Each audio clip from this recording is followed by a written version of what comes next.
Lo ngapain sih ngundang gua di podcast gak jelas ini? Lah, ngapain lo datang kalau nggak mau? Ya karena gue juga mau eksis di dunia ini. Belum saatnya lo eksis di dunia ini. Ah, jangan basa-basi, to the point aja. Lo maunya apa? Oke. Gini, Dajjal kan sebutan lo ya. Kenapa lo disebut Dajjal? Gua disebut Dajjal karena menutupi kebenaran dan kebatilan.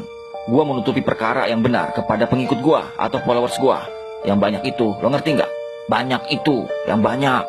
Followers gua tuh banyak. Oh gitu. Tapi sebenarnya nama asli lo siapa? Nama lengkap gua Musa Samiri, yang artinya Musa dari negeri Samirah. Jadi ada dua Musa yang populer di kalangan Bani Israel. Pertama, yang lo kenal sebagai Nabi Musa, dan gua Musa Samiri yang merupakan cikal bakal Dajjal dan utusan iblis laknatullah. Dan gua Dajjal terlahir dari keluarga penyembah patung sapi. Oh iya, katanya lo nggak bisa masuk di beberapa tempat. Tempat mana aja tuh yang lo nggak bisa masukin? Masjidil Haram, Masjid Madinah, Masjid At-Tur, dan Masjidil Aqsa. Oh iya, Masjidil At-Tur ya. Pernah dengar sih, tapi lokasi masjid ini masih belum diketahui secara pasti. Diyakini Masjid At-Tur berlokasi di Bukit Tursaina, yaitu tempat di mana Nabi Musa alaihissalam menerima wahyu dari Allah Subhanahu wa taala. Oke, kita lanjut ya. Lo kan bakal keliling dunia cari pengikut atau followers.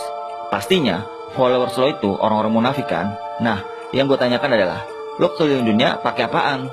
Gua keliling dunia menaiki keledai Akmar.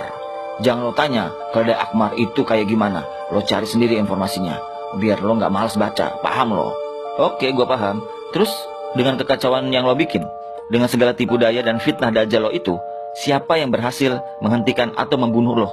Wah, gak ada yang bisa bunuh gua. Mau apa lo? Gak ada. Jangan ngaco lo. Gua udah tahu siapa yang bunuh lo. Udah tahu nanya, on lo. Mang siapa yang berhasil bunuh gua? Nabi Isa alaihissalam. Jadi lo jangan sok kuat di bumi ini. Lo bakal mati oleh Nabi Isa alaihissalam. Dengan kedatangan Nabi Isa alaihissalam, maka terbuktilah kebenaran agama Islam dan tegaklah kemuliaan Nabi Muhammad sallallahu alaihi wasallam. Lagian, lo nggak lama juga hidup di bumi ini, hanya 40 hari. Hahaha, apa lo lupa? Rasulullah sallallahu alaihi wasallam pernah bersabda, 40 hari. Satu hari seolah selama setahun, satu hari seolah selama sebulan, satu hari seolah selama sepekan. Padahal lama semua hari sama seperti lamanya hari-hari kalian saat ini. Lo denger itu, lama kan? Ya, gue dengar. Makasih udah ngingetin gue ya. Tapi lo denger juga ini, dengan pedang peninggalan Nabi Muhammad SAW, pedang Al-Batar. Pedang Al-Batar disebut juga pedang para nabi karena di pedang tersebut tertera nama-nama nabi. Ditulis dalam bahasa Arab. Terdapat nama Nabi Daud, Sulaiman, Musa, Harun, Yusa, Zakaria, Yahya, Isa, dan Nabi Muhammad sallallahu alaihi wasallam. Pedang ini merupakan peninggalan Nabi Muhammad sallallahu alaihi wasallam yang didapat dari Bani Qoinaka yang saat itu kalah berperang di Madinah. Dan pemilik awal pedang Al-Batar ini adalah Nabi Daud. Dan kelak dengan pedang ini juga Nabi Isa alaihissalam berhasil membuat lo KO alias mati. Fun fact-nya adalah lo bakal terbunuh di Palestina, di tanah Palestina. Lo denger itu? Palestina. Oh, Palestina. Tanah Palestina yang saat ini dihancurkan oleh kaum Yahudi. Tapi kalian hanya diam saja menyaksikan. Bahkan kalian terpecah belah. Itu yang lo maksud. Lo dengar ini wahai manusia. Walau gua hanya 40 hari. Tapi gua udah banyak pengikutnya. Udah banyak followersnya. Pengikut gua orang-orang munafik. Ketika mendengar azan berkumandang, dia mengacukannya. Mereka orang-orang bodoh, padahal sebelum kedatangan gua, mereka sudah dikasih tahu, tapi mereka nggak memperdulikannya. Orang-orang bodoh. Apa lo lupa kata Rasulullah?